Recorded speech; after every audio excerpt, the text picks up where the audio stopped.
ሰላም እንዴት ናችሁ? ሰላም ናችሁ የቤተሰቦቼ? እኔ እግዚአብሔር ይመስገን ሰላም ነኝ። ዛሬ ደግሞ በጣም ቀላል በትንሽ ግብአት የምናዘጋጃት ቀለል ያለች የጾም የአትክልት አልጫ ነው። በጣም ቀላል ነው። ቪዲዮን እስከ መጨረሻው ተከታተሉኝ ቤተሰቦቼ፣ አብራችሁኝ ቆዩ። የምንሰራበትን ከጣድን በኋላ በቁመቱ የተከተፈ ሽንኩርት፣ ቀይ ሽንኩርት አድርጌያለሁኝ። በአጭር ደቂቃ ውስጥ የሚደርስልን ለጾም አማራጭ የሚሆነን ጤናማ የአትክልት አዘገጃጀት ነው።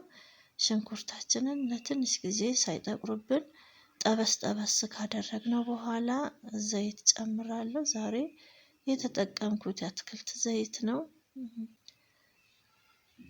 እሱን ተጠቅሜያለሁኝ። ሽንኩርቱ መጥቆር የለበትም። እንዳይቃጠልብኝ ተጠንቅቄ ሽንኩርቴን ለትንሽ ደቂቃ ብቻ ጠበስ ጠበስ አድርገዋለሁ በዘይቱ። አትክልት ቤታችን ውስጥ ያለውን አትክልት መጠቀም እንችላለን። ካሮት እኔ ሳሳ አድርጌ እንትን ያልኩት አለኝ። ካሮት እናንተ አቆራረጡን እንደ ፍላጎታችሁ ማድረግ ትችላላችሁ። እኔ ማድረግ የፈለኩት እነዚህ በካሮት መሰልሰያው ቀጠን ቀጠን አድርጌ አሳልፌዋለሁኝ። አጥቤ ከላጥኩት በኋላ በካሮት መፈቅፈቂያ በወፍራሙ በኩል በሱ በኩል እንደዚህ ሰንጠቅ ሰንጠቅ አድርጎ አውርዶልኛል። እሱን እንደዚህ ማድረግ ነው የፈለኩት። ሽንኩርቱንና ካሮቱን አብሬ አሁንም ትንሽ ሰዓት ነው፣ ትንሽ ጊዜ፣ ትንሽ ደቂቃ አንድ ላይ ተቀላቅሎ እስከሚጠበስልኝ ድረስ እንደዚህ አድርጌ ጠበስ ጠበስ አደርገዋለሁኝ። እንዳልኳችሁ ሙቀቱን የምድጃችንን ሙቀት ማስተካከል አለብን። እዚህ ጋር በጣም ኃይለኛ ከሆነ ሊቃጠልብን ይችላል። የምንሰራበት ድስት ደግሞ ወሳኝነት አለው።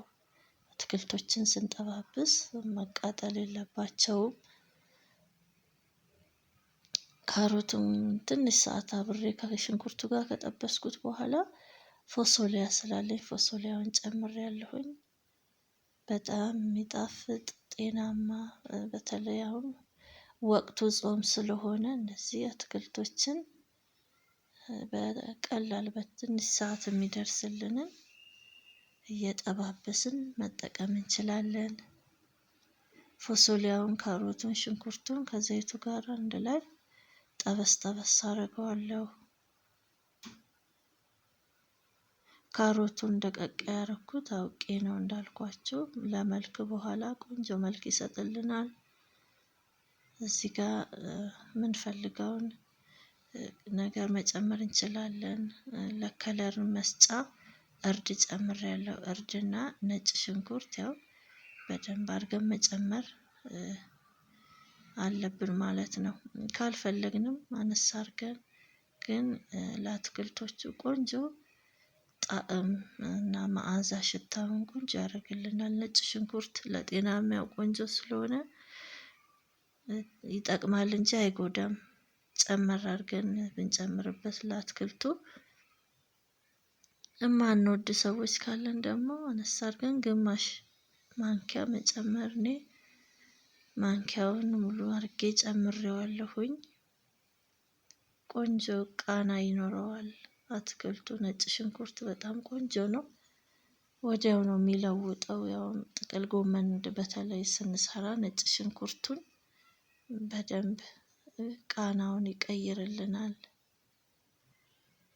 አንዳንድ ሰው ጎመኑን ስንሰራው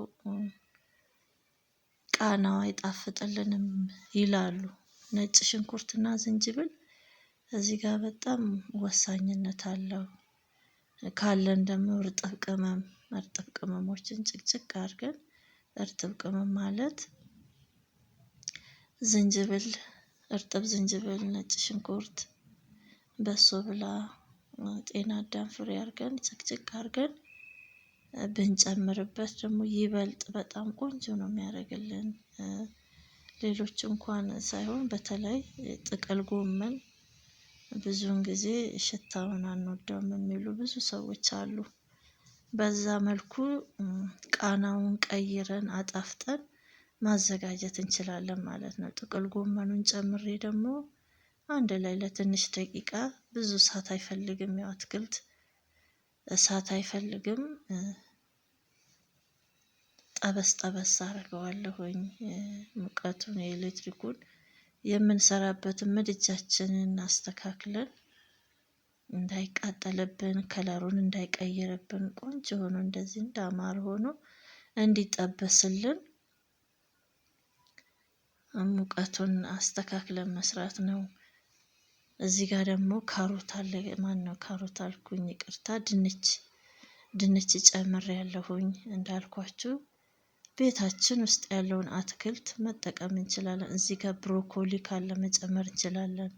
አበባ ጎመን፣ ያለንን አትክልቶች ጨማምረን አንድ ላይ ጠብስ አድርገን ደግሞ ቆንጆ ነው። ጤናማ ከመሆኑም ባሻገር ጥግብ ብለን እስከምንበላ ድረስ የሚያጠግብ ነው። የአትክልት ጥብሶቹ ኪስ የማይጎዳ ነው።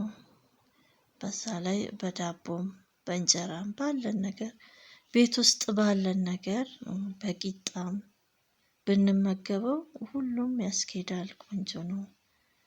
ጥግብ ብለው ልጆቻችንም እስከሚበሉ ድረስ ቆንጆ ጤናማ የአትክልት ጥብስ ነው። በዛ ላይ ብዙ ሰዓት አይፈጅብንም። ድንቹ እንዲበስልልኝ ለትንሽ ደቂቃ አፍና አረኩት። ከደንስ አድርገው በእንፋሎቱ ድንቹ ይበስላል ማለት ነው። እንዲበስል ያግዘዋል መክደናችን እና ቆንጆ ነው። ድንቹን በሳል ነው፣ ቶሎ ነው የሚበስለው። ሁሉም ተስተካክሎ ቆንጆ ሆኖ በስሏል። እዚህ ጋር እያየሁት ያለው የድንቹን መብሰል ነው። ያለው ፍርክስ እያለ ነው። ድንቻችን በጣም በስሏል። ስለዚህ አሁን ጨውና ሌላ የምንጨምርበት ነገር ካለ አስተካክለን ማውጣት ብቻ ነው። አንድ ጊዜ አፈና አረኩት፣ ከደና አረኩት። ከዛ ድንቹ በእንፋሎቱ ወዲያው ብስል አለ። አትክልቶቹ፣ ፎሶሊያው፣ ካሮቱ፣ ጥቅል ጎመኑ ቆንጆ ሆኖ አንድ ላይ ሁሉም ተዋህዶ ቆንጆ ሆኖ ተጠብሶ በስሏል። ቃሪያ ጣል ጣል አረኩበት፣ ሮዝመሪ አደረኩበት ለሽታ ቆንጆ ነው። ሮዝመሪ፣ ጨው አስተካክለን፣ ያው እኔ ብዙ ጊዜ ትንሽዬ ጨው ነው ለጣም ብቻ ነው የማረገው፣ ብዙ አልጠቀምም። ጨው እንደ ፍላጎታችሁ አመጣጥናችሁ ጨምራችሁ እንደዚህ ቆንጆ የሆነ አልጫ ጥብስ፣ አልጫ አትክልቱን እንደዚህ በአጭር ደቂቃ ውስጥ ሰርተናል ማለት ነው። ቤተሰቦቼ እናንተም እንደወደዳችሁት ተስፋ አረጋለሁ። ለሚቀጥለው በሌላ ቪዲዮ እስከምንገናኝ ደህና ቆዩኝ። ቻው።